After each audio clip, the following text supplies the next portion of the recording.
Moin, hallo und herzlich willkommen zu einem neuen Video hier auf meinem Kanal. Und heute gibt es hier eine Runde Shakes and Fidget. In dem heutigen Video geht es mal wieder um ein paar Bestenlisten. Ja, auch immer mal ganz interessant zu sehen, was man ansonsten in der Webshop-Ehrenhalle nicht so zu sehen bekommt. Und die ganzen Listen wurden erstellt von deinem Nachbar, deswegen vielen, vielen herzlichen Dank auf jeden Fall an der Stelle dafür. Ich verlinke euch das mal einfach mal unten alles in den Kommentaren und dann könnt ihr euch die Listen auch selbst mal einmal ansehen. Wir haben hier verschiedene Listen am Start und die werden wir heute mal in dem Video kurz mal durchgehen. Wie gesagt, wenn es euch interessiert, könnt ihr die sehr gerne selbst auch mal anschauen. Wir haben hier einmal die Top 300 Spieler sortiert nach den besten Edelsteinen. Dann haben wir hier einmal die Top 300 Spieler sortiert nach den Basispunkten, die sie erwirtschaftet haben. Dann haben wir einmal die Top 300 Spieler mit den meisten Basispunkten insgesamt. Dann haben wir einmal das Power Level. Dann haben wir einmal die Top 300 Spieler mit dem höchsten Level insgesamt und dann einmal die meisten Erfahrungen gemacht haben, und zwar in einem Zeitraum vom 3.8. bis zum 3.10., also in den letzten 2 Monaten sozusagen. Ja, diese Listen gehen wir jetzt mal ganz kurz durch. Für mich selbst auch relativ interessant, gerade dadurch, dass wir jetzt uns auch neu equipped haben. Wir haben hier natürlich nicht die Total Stats mit dabei, weil die schon im Webshop mit vertreten sind. Deswegen, ja, bei den Total Stats bin ich ja momentan relativ gut, weil ich ja halt eben mich ganz, ganz frisch neu equipped habe und deswegen Total Stat mäßig auch gerade einen guten, ja, sagen wir einfach gut dabei sind, ja. Okay, wir gehen hier nicht überall alle 300 Spieler durch. Wir fangen hier einmal an mit den besten Edelsteinen, die jetzt hier drin sind, und ihr müsst immer gucken, wonach das hier dann auch sortiert ist. Und zwar seht ihr dann einmal hier so einen kleinen Pfeil nach oben und der ist dann hier quasi dann für die Reihe dann zuständig, und hier sehen wir dann einmal das, haben wir hier auch die Namen am Start. Furaken, dein Nachbar. Genau, dann brauchen wir nicht nochmal nach links und nach rechts. Hier ist das nämlich auch nochmal dann ganz gut. Sehen wir hier einmal die Gems und dann haben wir hier die dazugehörigen Namen und halt eben die Position. Gut, für die Position mussten wir nochmal hier rüber gehen, aber hier auf einmal dann das dann dazu. Ich persönlich bin hier bei den Gems nicht mit dabei, weil ich meine Edelsteine nicht neu geskippt habe zum Fest der Festung Event, und dadurch habe ich jetzt auch nicht den besten Durchschnitt. Ich habe teilweise sogar noch Steine, die 2300 noch was haben, also die sind ein bisschen alt. Ist aber nicht ganz so wild, werde ich peu à peu auch dann ersetzen. Ich hatte jetzt ja kürzlich auch einen neuen Stein gefunden. Das ist jetzt der beste, den ich habe. Dann habe ich hier in der Waffe noch einen über 2500. Der Rest ist noch relativ alt, ihr seht das hier. Ne? Also vom Durchschnitt her sind wir da nicht ganz up to date. Und ich bin auch hier unter den Top 300 nicht mit dabei. Deswegen, da brauchen wir gar nicht weiterschauen, aber wenn euch das interessiert, könnt ihr sehr gerne mal gucken, wie es bei euch so gerade aussieht. Dann kommen wir einmal zu der Liste mit denjenigen, die die meisten Basispunkte die letzten 2 Monate erwirtschaftet haben. Und das sehen wir dann einmal hier bei den Base Stats. Ja, hier haben wir dann einmal, muss man dann ja unterscheiden zwischen dem Hauptattribut, dann der Ausdauer, ne? Und das sind ja dann in Summe die Total Stats. Allerdings interessieren uns hier jetzt natürlich in der Kategorie natürlich die Basispunkte. Ja? Und genau, das ist ein bisschen, die Listen sind sehr groß, die passen auch nicht so auf ein Bild hier. Können wir vielleicht von hier den Namen sehen? Ja, okay, gut. Hier kann man das auch nochmal gut sehen. Und wir sehen sogar, dass Paul Terra hier auch mit oben bei ist, ja. Also er ist hier, der gute Paul ist auf Platz 5. Liegt natürlich daran, dass er ein paar Jahre lang, ich weiß gar nicht wie lange, aber er hatte ganz, ganz lange Zeit halt eben Dungeon-Pause gemacht. Er hatte nie sein Golds geskillt und so. Und das hat er dann alles zur Auflösung seiner Dungeon-Pause dann machen können und hat dadurch dann einen megamäßigen Increase dadurch dann natürlich dann auch bekommen. Ne? Und ist jetzt hier relativ weit oben mit dabei. Ja, man sieht hier, der Paul hat 36.000 Basispunkte gemacht, was echt eine Menge ist auf jeden Fall. Ja, der gute Ignil ist hier sogar auch relativ gut mit dabei. Ich weiß nicht, ob er manchmal sein Gold aufbewahrt oder anspart oder nicht, aber Ignil spielt ja normalerweise auf XP. Von daher, ja, trotzdem cool zu sehen, auch wenn er auf XP spielt, dass er hier oben mit dabei ist. Aber wie gesagt, ich weiß halt eben nicht, wie er da so manchmal sein Gold eventuell aufbewahrt. Das machen ja manche so, ne? Genau. Ja, dann schauen wir uns einfach mal an, wer hier noch so in der Liste hier so drin ist. Natürlich sind hier auch viele Leute, nachher vor allen Dingen gerade bei denen, die die meisten Level oder XP gemacht haben. Hier haben wir Umbums dreimal hintereinander.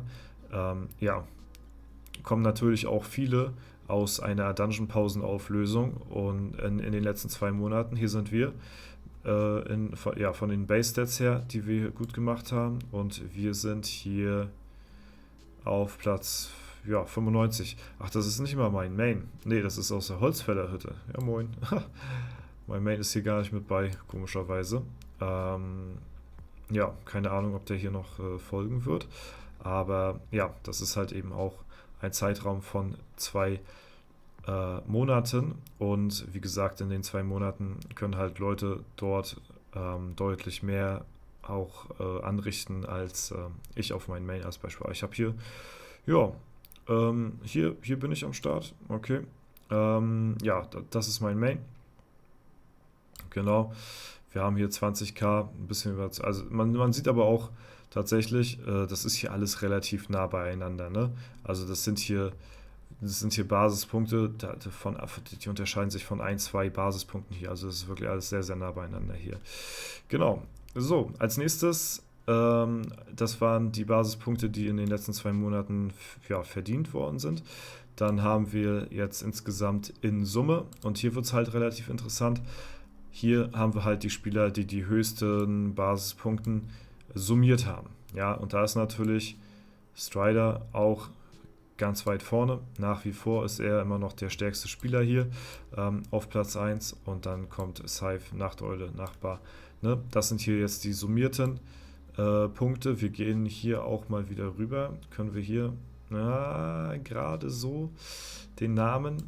Ansonsten, ja, ist ein bisschen schwierig zu vereinbaren hier, dass hier noch die Summe der Basispunkte drauf sind und die Namen der Spieler. Ja, so vielleicht ein bisschen, sieht man es so halb, ja, aber ansonsten gucken wir da einfach mal nach der Ausschau. Warte mal, können wir das von hier sehen? Nee, das ist tatsächlich, wir können leider nicht hier alles auf einmal zeigen, das geht leider nicht.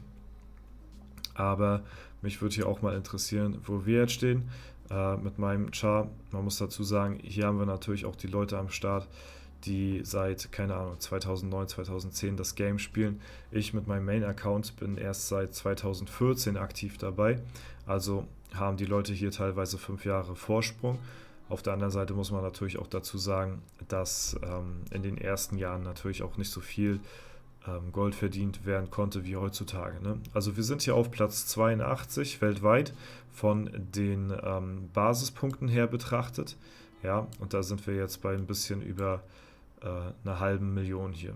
Ja, hier 531.000. Ja, sind wir hier auf Platz 82. Genau. Wie gesagt, von den Total Stats her, weltweit gesehen, von allen Klassen, von allen Chars, wenn es wirklich so danach geht, stehen wir ein bisschen besser da, einfach weil wir halt ein aktuelles Equip haben.